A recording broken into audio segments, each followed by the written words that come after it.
Njeriu është peng I zgjedhjeve të tij. Dhe kjo nuk është një shprehje sociologjike apo filozofike. Kjo është një rregull kuranor. Allahu xhalla xhelaluhu thot kullu nafsin bima kasabat rahina. Çdo njeri është peng I asaj që ai vepron. Zgjedhja jote sot, veprimi që ti bën, nuk është aq momental sa ti e mendon, por shtrihet deri tek pasojat e tij. Dhe pasojat mund të jenë shumë të rënda, shumë të këqija, mund të mbajnë peng. Andaj njeriu duhet të jetë I kujdesshëm në zgjedhjet që bën.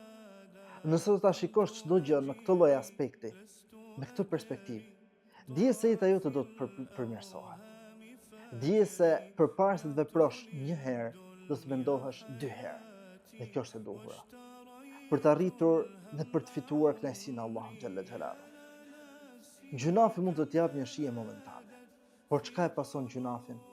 Është aq e rëndë sa të detyron të thuash me qindra herë sikur të mos ta bëja. Mendo 2 herë përpara se të veprosh një herë. Asalamu alaikum.